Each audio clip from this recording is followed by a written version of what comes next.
2 வயசு பச்சை குழந்தை.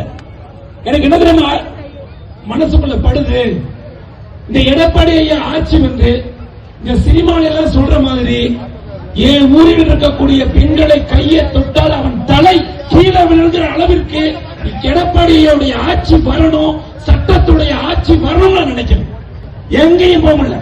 நான் உங்ககிட்ட கேட்கிறேன், நியாயமான கேள்வி. தப்பா இருந்தா தம்பி நீ பேசுறது தப்பு, திமுக நல்லதுதான் சொல்றது சொல்லுங்க.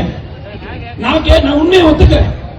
அரசாங்க பள்ளிக்கூடம் நடக்குது, அரசாங்க பள்ளிக்கூடம். இன்னைக்கு என்ன நடக்குது அரசாங்க பள்ளிக்கூடத்துல? இன்னைக்கு சாதாரண வீட்டுக்குள்ள அரசாங்க பள்ளிக்கூடத்துல போய் படிக்க முடியுதா? வீட்டுக்கு வீடு மெட்ரிகுலேஷன் பள்ளிக்கூடம். ஒரு வருஷத்துக்கு 50,000 ரூபாய் ஃபீஸ். ஆனா 1 லட்சம் ரூபாய் சம்பளம் வாங்குற வாத்தியாருங்க நல்லா சொல்லி தரலன்னு நம்ம நம்புறோம்.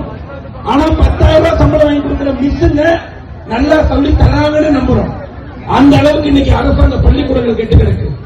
இதே தூத்துக்குடி மாவட்டத்தில் சாதிய வன்முறையில நல்லா படிக்கிற ஒரு பையங்கிறதுக்காக பள்ளிக்கூடத்தில் இருக்கக்கூடிய 200 பசங்களே சேர்ந்து வெட்டுறாங்க.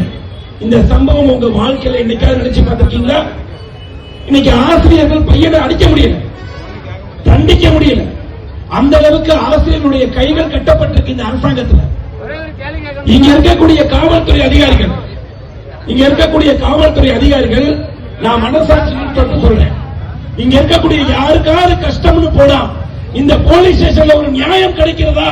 இந்த திமுக ஆட்சியில சொல்லுங்கம்மா, ஒரு சின்ன நியாயம் கிடைச்சிருக்கா?